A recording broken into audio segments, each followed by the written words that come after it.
Okay. Next stop. Next stop. Bethel Cemetery. Directions. All right. From Sarah Temple. Here's our directions. Turn this down. Okay, there you go. Out from Smyrna. Yes. On Smyrna Vinings Road. Period. Which way out of Smyrna? What is Smyrna Vinings Road? You have any idea? Out from Smyrna on Smyrna Vinings Road. Yeah. But I don't know which way out of Smyrna. I don't know where the road is. I've never even heard of this road. Well, does it exist? Have you ever heard of that? No, I don't drive in Smyrna. I know, Vinings, but like, so I don't know. Have you ever heard of that? Like, I've never heard of it.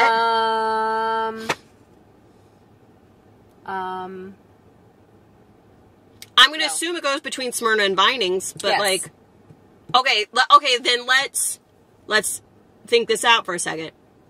Out from Smyrna on Smyrna Vinings Road. Well, if we went from Smyrna to Vinings, that would mean we would need to go east, correct? Out of Smyrna? Well, Pace's Ferry Road was kind of Smyrna to Vinings, right? Yeah. Could be that. Could be that. But we wouldn't be going... It's Atlanta Road. No, that's north-south. I think it's Pace's Ferry. Well, what is... Let's see. Does our 1981 give us more? Well, 81... Should we do an intro? Okay. By the way. We just started. We're just rolling into this one like, you know, you guys know you've been on our tour, like, this is multi-stop. This is... Okay, so the 80s... We'll do an intro in a minute, but the 80s is... The 82 version from the Cobb County Cemetery. What is this book? Cobb County, Georgia Cemeteries, Volume 1. Published in 1980. This is like a Marvel movie where they give you the little bit and then they give you the intro. And then they give you the intro. That's what we're doing. So, what book is 84? This is 84. It's a little later than we thought. I thought it was. So this is an 84. This is what they tell us in 84, okay? Okay. Located in land lot 847, District 17. I don't know what that is. On Spring Road. Oh. Off US 41. Oh, well that's helpful. Okay. Yes. So, Spring Road might have been the Vinings Smyrna Road. Gotcha. Okay. I still don't know where that is, but we'll find it. Well, we just got to get to 41. Yeah. Right? Yeah. Yeah. Sure. If we can get to 41. Yeah. I think we can. Maybe. I think so. I think we can. Because where we are right now, we're not far from that. So we should be able to... all of this rambling is because our second stop is going to be... Yeah, this is going to be... Bethel Baptist Church. Okay, Bethel Baptist Church in Smyrna. Is it Smyrna or is it Sminings? It's a Smyrna address. Smyrna. Which I'll discuss why that later. And so, on this episode of History Loves Company... Tombstone Tour 2021. Tombstone Tourism. Either way. I'll go with both. Tombstone Tourism 2021. This is the Mount Bethel, not Mount Bethel. Not Mount Bethel. That's a different one for a later video. It is Bethel Baptist Cemetery. As she keeps honking her horn. So yeah, we're gonna go and find it, but now we have a better idea. Spring Road and 41 versus out of Smyrna on Smyrna Vinings Road. Yes, so I think Spring Road was Smyrna Vinings Road. So we're gonna go. We're on our adventure. Next stop, Bethel Cemetery. Bethel Church Cemetery. Bethel Church Cemetery. And we are on the road. Yes. Thelma and Louise of history are Lucy and Ethel, whichever way. Well, we're in a car, so this makes us... Oh, it is Thelma and Louise. Yeah. Well, Lucy and Ethel did road trips, but anyway. All right, so we'll be back in just a minute. All right. Bye. Bye. Okay. And we're back. We're back. We found it. It was a really quick turn from Spring Road. Down to Spring Road. Yeah. So we're not far from 285. 285 and 41. Yeah, right in that area. So this is Bethel Baptist. Why can't I ever get that right? It's a tongue twister. Yes. It's Bethel Baptist Church in Smyrna. Bethel Baptist is now a Spanish language Baptist church. That's why I couldn't find it. I didn't print out the name, but it's a Spanish name. The little kids were getting ready for carpool when from preschool. we pulled up. Yes. But Super cute. if you were on Spring Road, you cannot see the cemetery from here.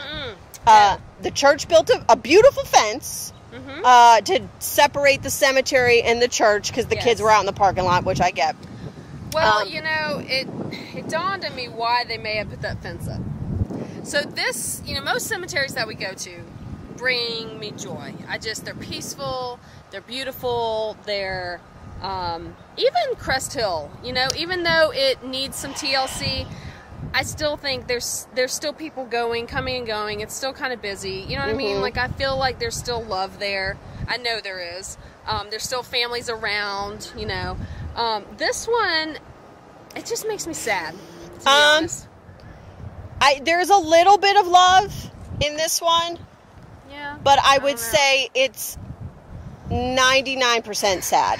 It is. It makes me sad. And I think one of the reasons that they put up this big fence, which we'll see in a minute, to separate the church and the school from the cemetery is safety. It's safety. This is, you know, again, I always feel safe when I'm out and about, and this time of day is fine. There's lots of people around. We feel safe right now, but at different times of day, I would definitely not feel safe. There's so much evidence of not only homelessness happening here, but also just drug use, alcohol use. It's throwing trash everywhere. I mean, it's just. Yeah, you know. But I will say this, though. I don't feel like there's a lot of vandalism in the yard. I agree. So let's say that. I agree with that. I would say that it's at the same level as Crest Hill in that it's a non-perpetual care cemetery. Right. So that is definitely the feeling. Vandalism is not an issue. I would agree to that. No one's coming over here to purposefully, you know, trash it. Or I guess, like you said, vandalize the tombstones. Right, yeah, no, there's not that. But there is a lot of trash still around. But, you know. Again, we're going to show you it in a minute. It's actually just off of Spring Road on, I think it was Woodland Terrace, or anyway, right near it is let's see, what do we see? A racetrack, a car wash, the church, and then we're standing at one end. So Look at that view. I know, hold on, let me show you guys. What is that? So I think you're looking towards Cumberland. Yeah, that's Cumberland. And then we're in like the back corner. So this is the church, kind of there. There's my thing. Very nice condos right there. Oh yeah, you'll see those in a second. The racetrack. There's Spring Road. That's where all the cars are. And then there's these townhomes, I guess. Yeah. And then there's an IBEW. If you didn't know that, Amy didn't know, it's the International Brotherhood of Electrical Workers, and then it's a parking lot backside of a business. There's apartments back there, but so yeah, we're kind of in the back corner. You could see the fence line. I mean, it can't be more than a year old. I doubt if it's even like 6 months old. It's pretty new, and you could just see some of the markers. It's overgrown. To the point that for the spring it's not so bad, but if we came here in June or July, there's no way Amy and I would have been walking through this. It would not happen.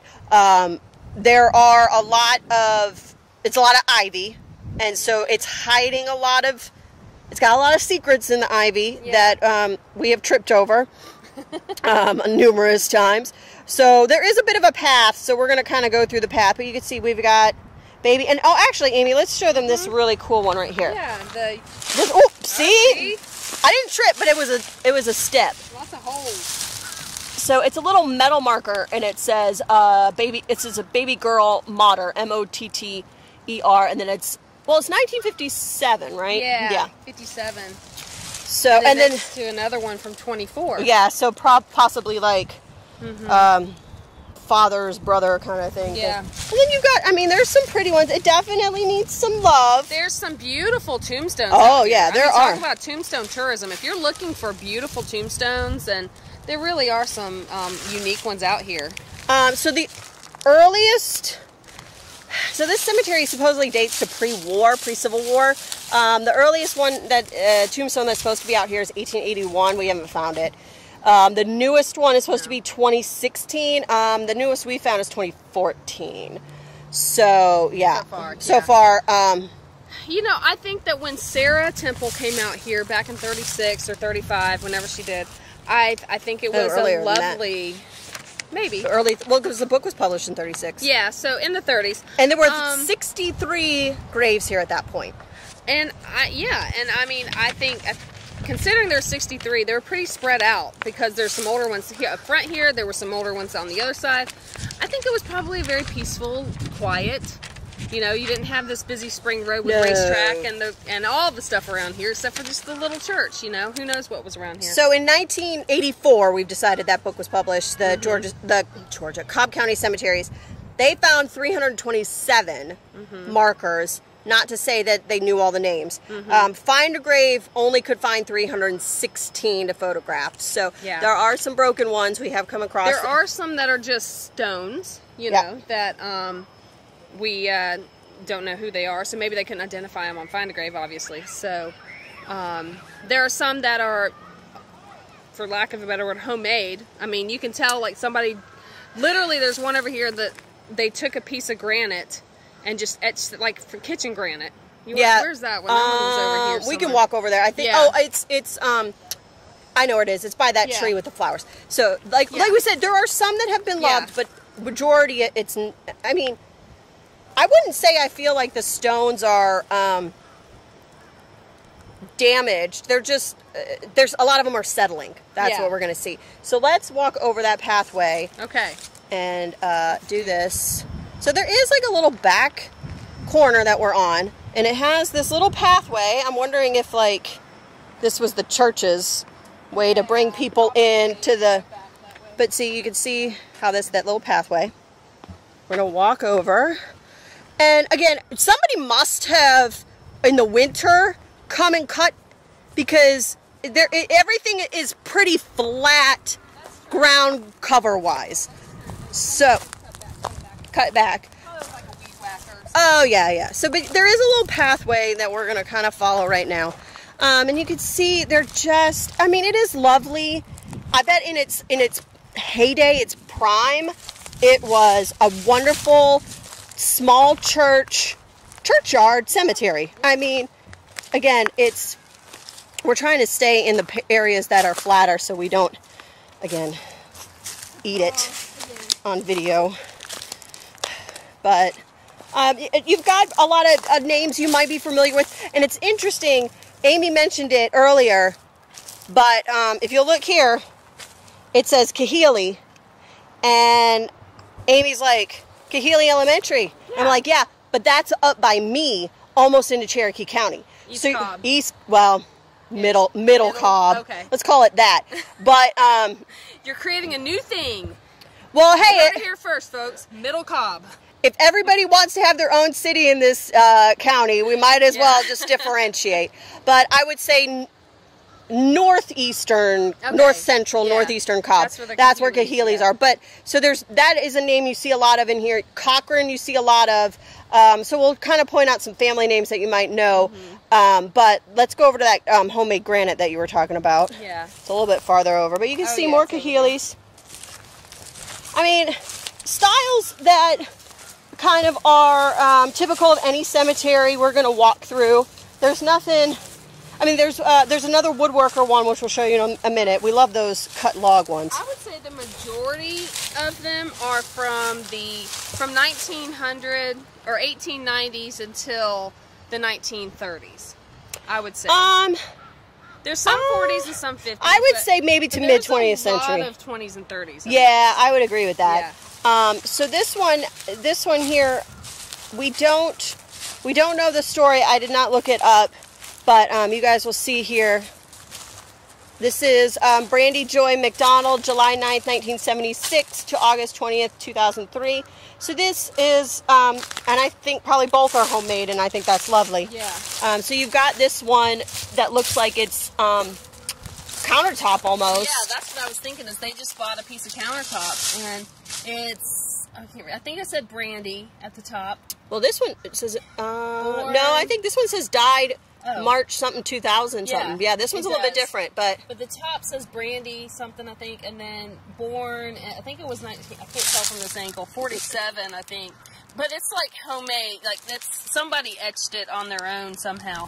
Are you sure it's not 97 and maybe it's Brandy's child?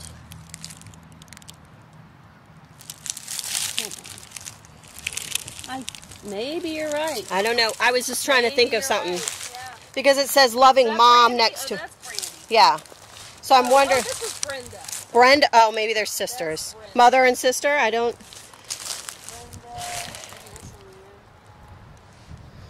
This is what happens when we come into these cemeteries. And anybody who's a tombstone tourist... And actually, there's another terminology for a tombstone enthusiast. Ooh. What is it? It is a taphophile.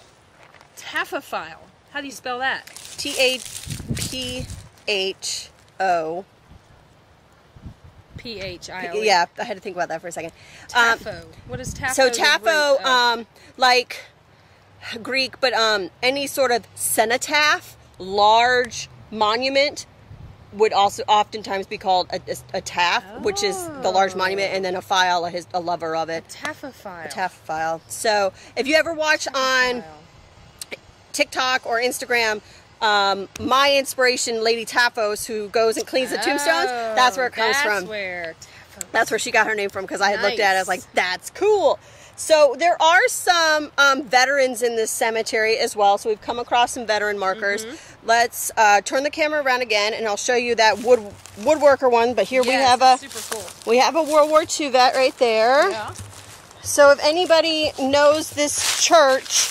first you gotta show them the sign. Yeah, okay, hold my papers, please. So in 2001, the ladies' ministry at this church, Bethel Baptist, erected a sign for the cemetery, and it looks like a tombstone. Very nice sign. Very beautiful. It needs a little bit of a cleaning, but just look. No one will ever know. No one, Don't worry. There it is. There it is. Facing the wall, in the corner. I want to know what the women's group did to be placed in the corner. They weren't baby. They put baby in a corner, but this is it. I'll have a picture of it for you guys, but you can see the sunlight hitting it through the slats of the fence. So yeah, the ladies group. Now I don't have an actual date from when Bethel Baptist became a Spanish church, but again, as we've talked about before, when congregations start to get smaller and smaller, and you cannot, and also when the population changes, the demographics change, you see the church change. So to me, it's better to have the church still going in some form than to close it completely, which we know some churches have done recently. Yeah. It looks like it's pretty vibrant. I mean, like we said, the preschool was letting out, and all the little children were coming out, and it was really cute. Yeah, so it's alive and well. It is. So let's look at this woodworker one, and then let's find Paul Cochran before I forget. Okay. So here's the woodwork. There's another one. Very carefully walking through. You can see it. Look at that boy. That's a big one. Yeah. That's a good one. Tollerson. J.N. Tollerson. Born August 26, 1863? 33? I think it's 63. And then died. I think it's oh no. Yeah, you're right, 63. There we go. Yeah. And then died January 25th, 1915. So, yeah, and then there's some there that's hard to read, but... Probably a biblical quote. Probably. They usually tend to be. I love how you can see the rope holding the... Oh, yeah. I mean, it's legit. Really, really cool. And then that's that scroll, the idea of that open scroll telling the more important parts of life. Another hole. Oh, Lord. I'm going to carefully walk away from the hole. I'm not going... I don't have a stick, and I'm not going to grab one. She can do it herself. All right. I lost Paul Cochran. I'll find him again in a minute, so just enjoy the view for a second. It's just... oh, no, he's over that way, I think. I think he was over that way. So, you can see, again, some parts are a little empty. Oh, okay. So we do have some different style of falsies before I get to Paul. Well, yes. I'm going to keep teasing Paul. No Zinkies. No Zinkies in this one. But we do have some. Now these aren't built up as high as the ones in our cemetery. What do you think that means? Hold on. What? Capitol Grove, number 15, Montgomery, Alabama. What is that? I don't know, but I'm more... Wife of George, born in England. England. That was more impressive to me. I bet it's some ladies' organization. Capitol Grove, number... When there's like a... That's a shield. That's like... Yeah. WC. Women's club? Women's club with hammer... I don't know. It's like Captain America's shield with Thor's... Hammers? Hammers. Yeah. So yeah, these are some big ones. Now we do have... in Cobb County. I like that. All right. 1869. Some that have been damaged, but we also have... This one looks like a cairn style. It's not just grass. There are rocks there. I promise. It's hard to tell. But okay, this one here. This is another rough one. Very pretty. And I keep teasing Paul, but we'll get to Paul. I promise. And then this. All right, Amy. Okay. This is not Paul, but this is a humdinger for us. Yeah. Well, the brick is new-ish. Ish. Here is... I don't see any brickmaker on there. Here is T.E. Simpson. 1918? 1980. Which I don't think this is from 1918. No. I think somebody just set that on there. Oh, really? I don't know. Why would they have this concrete block like that from 1918? And then there's pieces to another Simpson, but we don't know where the rest of it is. Let's see. Okay, I swear. I mean, it feels like it's pretty down on that. I know, but I think when they built this, they just put that there for some reason. Oh, okay. Well, here's what our problem is, everybody. Oops. This was not built in 1918. No. So that's why I'm having a problem with that being 1918 on top of it. Okay. I understand. So Amy has a problem with that, y'all, that 1918 is on top. Yeah, right. I think they put that there. But we're trying to figure out, because first off, what you could probably see is like there's tiki torches in this thing. I mean, if you need a good time and you got a homemade apartment right here and you need light and you found some tiki torches in the Walmart dumpster, I don't know. Well, I don't know what it is. We don't know what's going on. We feel like there were doors at one point, but yeah, I'm not really sure. Okay, so it goes way back, okay? Way back. Dirty. And then there are some screws on the side here to like hold some sort of on both sides. So I don't think it was a door you swung open, but it held something there. There's some broken wood in this one on the bottom, under all the trash. So I don't know, if that was like a wooden door maybe that opened and closed. Okay, what about marble on the ground right here? What about this idea? I have my own idea. Go ahead. My idea is, what if they put a coffin or a body in there until the ground was available, if it's like really cold, to bury the person? It's like a holding place. Is that a thing? Is anything a thing? Yeah, if you make it that way. We need to ask our friends at Mays Ward if they knew. I can. I mean, well, what was your thought? What was your thought?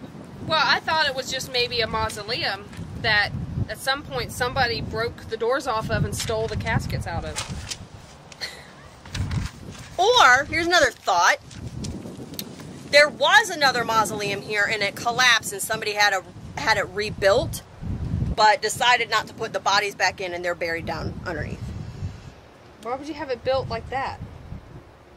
I don't know. Openings to sleep in. I don't know. This one's really... If I wasn't afraid of getting like you are not going in there. I would have gone in there. Not going in there. Nope. Nope. Nope. Nope. Yeah. I don't see any carvings either. But I mean, it's a pretty. Let me show you guys again this roof structure. I mean, the whole thing is it's a newer build. It's not.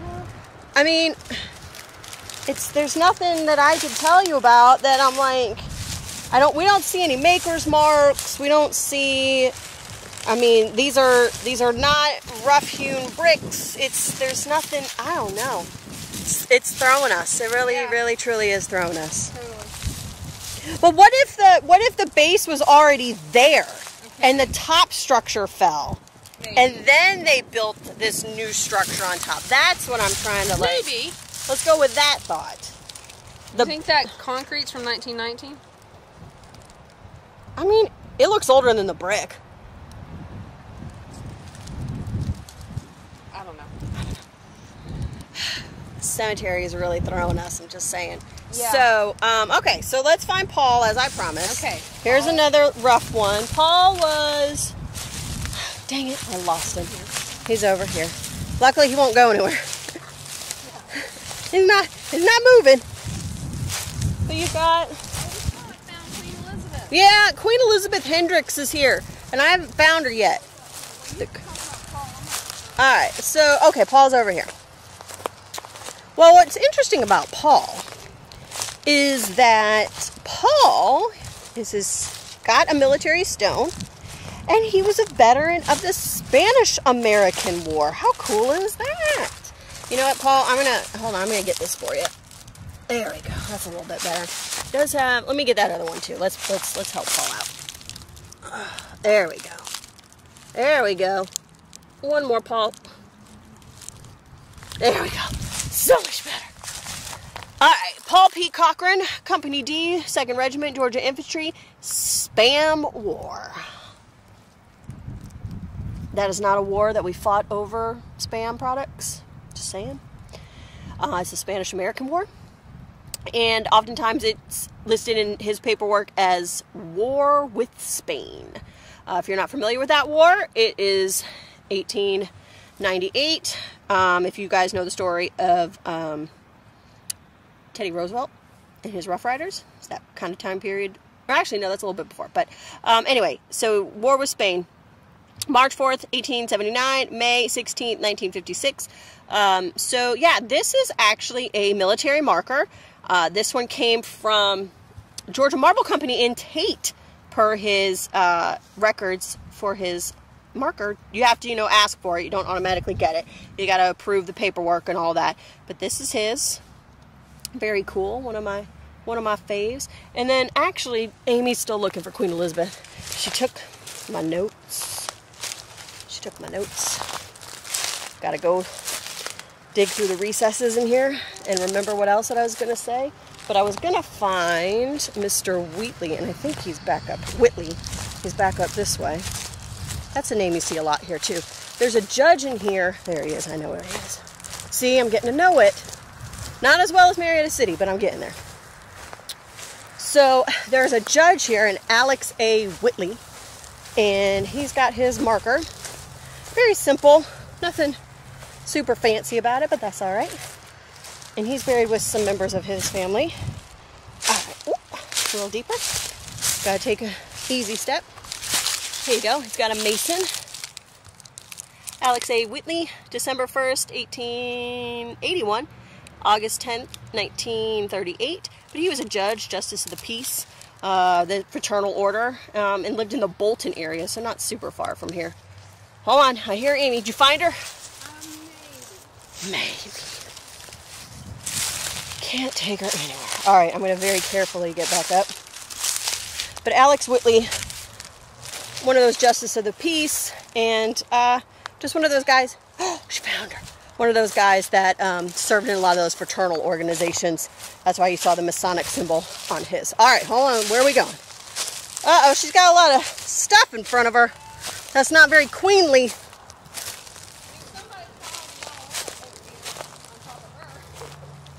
Rude. Somebody cleaned it up somewhere else. Right there. In the middle? Yeah, right there. In the middle. She's been broken off her base. Queen Elizabeth. Queen Elizabeth Hendricks. And I can read better on here. Hold on. Well, I also have paperwork too. Born January 13th, 1883. 1883. Died 13th September 1928. Of tuberculosis. Is that right? What? Are you sure? That she died of tuberculosis? Yeah. Yes, because it is on her death certificate, which I have a copy of in your pile of papers under your arm. Okay. Not uncommon Marietta and Smyrna and Cobb County, there were a lot of tuberculosis cases throughout the teens and 20s. This was kind of an area that people thought the climate would be better for tuberculosis patients, but not always. So yeah, this, if you come out to this cemetery, please don't come out by yourself. I will say this. It's not that I feel unsafe at the moment, but it definitely needs to be a time when it's a little bit busier. Yeah, and there's more people around. And again, we've had a lot of people around. Middle of the day during the week, I don't think it's such an issue. No, I think it's fine right now. So find a grave lists like 16-ish cemeteries in Smyrna. Sarah, I think, only lists about 6. So yeah, we've done. Now, is that because a lot of the other ones are African American? No. No? Are they older? I mean, newer, I should say? Yep. They're all newer. Yep. From 1936. So obviously there was a population boom in Smyrna from 1936. Well, this includes, in this area, Riverview. Okay. Which is like thousands. Wow. And the growth of Atlanta. Growth of the World War II, Bell Aircraft. A lot of people moved here between, you know, to work up, ride the trolley line up. But also the growth of people not necessarily going to a church with their own churchyard. Does your church have its own graveyard? No. Yeah. So there is at St. Joseph's. They do have a wall that you. Yes. What's it called? Where you can put the ashes in. Oh, what's that called? It's in my notes there, but it's like a memorial. You can be buried there, but it's only for it's you know, ashes. It's not a mausoleum, but it has a name. But yeah, so again, that's the thing. What you see are more cemeteries that are non-denominational. So there's also, let's see, I said Riverview. I believe Georgia Memorial Park on 41 is like stemming the line between Marietta and Smyrna. Yeah. So yeah, and that's the thing. Those that's a big one. We have to go out there someday. It's not on this year's tour. No. But yeah, so there are African American ones for sure. Yes. But there's a couple of family ones, so those are going to be trickier. But yeah, I mean, I don't want to use it is what it is, but this cemetery is here. And, you know, I don't know if the church still owns this property. Maybe they have like a cleanup day once a year or something. You know, I mean, obviously, like you said, somebody has piled up some sticks and stuff and come through with a weed whacker and that sort of thing. So, you know, something's happening. But, something's happening. I was thinking it's off times. It's, you know. Yeah, well, and again, the congregation being smaller and smaller. Yeah, and all of that. But thank you guys for this one. Yeah, this was fun though. It's a tucked away, hidden little gem that, you know, we don't want to forget this history either. And Queen Elizabeth needs us to remember her. I know. Yeah, she does. Which, you know, it's funny though, because if you look at her dates, it's got to be Elizabeth the First. I know. I thought about that too. Yeah. Because, like, totally. I mean, I was like... No, it's totally Queen Elizabeth the First. Which then says to me, her parents were history lovers, and I'm all behind that. Yeah. You know, name your daughter after someone powerful. Yes. Love it. Yes. So, yeah, don't know where we'll be next week. I don't know. So we're going to keep going, and we will hit another cemetery on our who knows? Tombstone Tourism. Next week we could be live. I don't know what we're doing. I don't know. Don't know. We'll figure it out. Yes. Oh, and we totally forgot in the last video. This was stars enabled. Oh, if you didn't star us, right. You could star us. Yes. We will do that. But that's okay. It's so much. Your support means so much. It's so exciting to finally get and walk through. All the other stuff gets lost. We forget about all the other stuff. We're focused. Very tunnel vision. Very tunnel vision. Cemetery. Yeah, trying to find people and stories. We are still stars enabled on these pre-recorded videos, and so your support, of course, goes back to our programs and our exhibits and everything that we're trying to do to keep bringing history alive to you guys. Every day, every week, all the time, all history for everyone. So thank you guys. We'll see you next time. Bye. Bye.